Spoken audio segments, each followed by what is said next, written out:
एक बार पुनः उन्होंने ये सिद्ध कर दिया है कि उनके अंदर नेता प्रतिपक्ष जैसे गंभीर पद को धारण करने की योग्यता और परिपक्वता नहीं है। राहुल जी, आपने 15 जुलाई 2011 को ये बोला था कि आतंकवाद को काबू नहीं पाया जा सकता, ये था आतंकवाद से सरेंडर। आपने केवल 2 साल पहले मार्च 2023 में विदेश में जाके बोला था कि डिफेंडर्स ऑफ डेमोक्रेसी अमेरिका और यूरोप क्यों भारत के लोकतंत्र में हस्तक्षेप नहीं कर रहे हैं, ये होता है सरेंडर। 26/11 के हमले के बाद आपने फौज को कार्रवाई की अनुमति नहीं दी आपकी सरकार ने, ये होता है सरेंडर। 1971 में 93,000 फौजी हमारे पास थे, उसके बाद भी इंदिरा जी की सरकार में पीओके सरेंडर, हमारे 54 prisoner of war surrender, Sindh और पंजाब यानी पाकिस्तान के सिंध और पंजाब का 13,000 किलोमीटर का एरिया सरेंडर। 1965 में जंग में फौज जीती, हाजी पीर का दर्रा सरेंडर, जो हम जीत के आए थे, कच्छ के पास का इलाका और लाहौर से 20 किलोमीटर तक पहुंच गए थे, वो जमीन सरेंडर। 1948 में संयुक्त राष्ट्र के आगे पंडित नेहरू का ऐसा सरेंडर कि आधा कश्मीर सरेंडर। आज़ादी के समय जिन्ना और मुस्लिम लीग के आगे 1/3 देश सरेंडर। नेता प्रतिपक्ष राहुल गांधी जी ने प्रधानमंत्री श्री नरेंद्र मोदी जी के बारे में जिस प्रकार की आपत्तिजनक और ओछी टिप्पणी की है, उसके द्वारा एक बार पुनः उन्होंने ये सिद्ध कर दिया है कि उनके अंदर नेता प्रतिपक्ष जैसे गंभीर पद को धारण करने की योग्यता और परिपक्वता नहीं है। राहुल गांधी जी ने एक बार पुनः इस प्रकार के बयान के द्वारा अपनी विवेकहीनता और स्तरहीनता का परिचय दिया है। रही बात इसकी कि उन्होंने कहा कि भारतीय जनता पार्टी या आरएसएस दबाव में आ जाता है, तो मैं राहुल गांधी जी को बता देना चाहता हूं, ये वही पार्टी है जिसने आपकी पार्टी को, जो अपराजेय समझी जाती थी, भारत के अनेक राज्यों में अप्रासंगिक कर दिया है।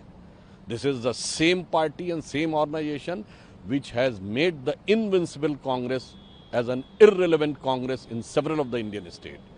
और रही बात इसकी कि वो जिस प्रकार की बातें कहते हैं, तो मुझे लगता है कि राहुल गांधी जी के विवेक को इसी से समझा जा सकता है कि मात्र 1 साल पहले लोकसभा चुनाव आने के बाद जो 3rd अटेम्प्ट में 3rd डिजिट न टच कर पाने के को विजय कहते थे, यानी तीसरे प्रयास में 3 अंकों की संख्या को न छू पाना जिनके लिए विजय था, और लगातार तीसरी बार जनता के समर्थन से प्रधानमंत्री मोदी जी का प्रधानमंत्री बनना पराजय था।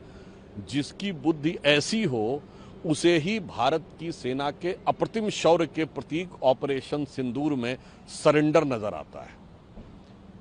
वैसे मैं राहुल गांधी जी को बता देना चाहता हूं, सरेंडर होता क्या है। राहुल जी, आपने 15 जुलाई 2011 को यह बोला था कि आतंकवाद को काबू नहीं पाया जा सकता, ये था आतंकवाद से सरेंडर। आपने केवल 2 साल पहले मार्च 2023 में विदेश में जाके बोला था कि डिफेंडर्स ऑफ डेमोक्रेसी अमेरिका और यूरोप क्यों भारत के लोकतंत्र में हस्तक्षेप नहीं कर रहे हैं, ये होता है सरेंडर। 26/11 के हमले के बाद आपने फौज को कार्रवाई की अनुमति नहीं दी आपकी सरकार ने, ये होता है सरेंडर। 1971 में 93,000 फौजी हमारे पास थे, उसके बाद भी इंदिरा जी की सरकार में पीओके सरेंडर, हमारे 54 prisoner of war surrender, Sindh और पंजाब यानी पाकिस्तान के सिंध और पंजाब का 13,000 किलोमीटर का एरिया सरेंडर। 1965 में जंग में फौज जीती, हाजी पीर का दर्रा सरेंडर, जो हम जीत के आए थे, कच्छ के पास का इलाका और लाहौर से 20 किलोमीटर तक पहुंच गए थे, वो जमीन सरेंडर। 1948 में संयुक्त राष्ट्र के आगे पंडित नेहरू का ऐसा सरेंडर कि आधा कश्मीर सरेंडर। और आज़ादी के समय जिन्ना और मुस्लिम लीग के आगे 1/3 देश सरेंडर। तो मैं बताना चाहता हूं कि अमा मियां, अच्छी तरीके से याद कर लीजिए, हिंदुस्तान की आज़ादी का हर कैलेंडर आपकी पार्टी, आपकी सरकार और आपके खानदान के सरेंडर के शर्मनाक कारनामों से भरा हुआ है।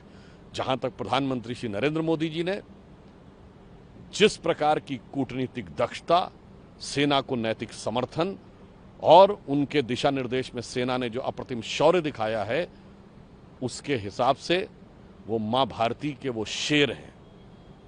शेर का एक पर्यायवाची मृगेंद्र भी होता है। तो हमारे प्रधानमंत्री नरेंद्र मोदी जी भारत माँ के मृगेंद्र हैं। तो नरेंद्र तो मृगेंद्र हैं और राहुल जी आपके कारनामों का कैलेंडर हिंदुस्तान की आज़ादी के इतिहास में सरेंडर से भरा हुआ है। वैसे तो किसी भी टेन्योर की तुलना नहीं की जानी चाहिए। जो इस तरह की बात कहते, 7th फ्लीट जब अमेरिका ने भेजा था तो उसके साथ साथ रशिया ने भी अपना फ्लीट भेज दिया था। बचकानी बात नहीं करनी चाहिए। 7 दिसंबर 1971 को 100 देशों ने हमारे खिलाफ प्रस्ताव पारित किया था यूनाइटेड नेशंस में। सोवियत रूस ने वीटो किया था, आधा दर्जन बार सोवियत रूस ने वीटो किया था। और मैं तो पूछना चाहता हूं, 93,000 प्रिजनर ऑफ वॉर थे, 1/3 ऑफ द पाकिस्तानी आर्मी हमारे हाथ में थी। नस नहीं, पूरा टेटुआ हमारे हाथ में था। पाक अधिकृत कश्मीर क्यों छोड़ दिया वो तो छोड़ दीजिए, हमारे 54 लोग जो पाकिस्तान में बंदी थे वो क्यों नहीं वापस लिए। आज इतिहास पूछना चाहता है, 93,000 देके 54 वापस न लेना, ये कौन सा गणित था, ये कौन सी मजबूरी थी और किसके आगे सरेंडर था। अगर किसी को समझना है तो केजीबी और CIA की डिक्लासिफाइड फाइल्स में जाके देखे, बहुत सारे सूत्र बिखरे हुए पड़े हैं जो ये बताएंगे कि हकीकत में उस समय क्या क्या हुआ था।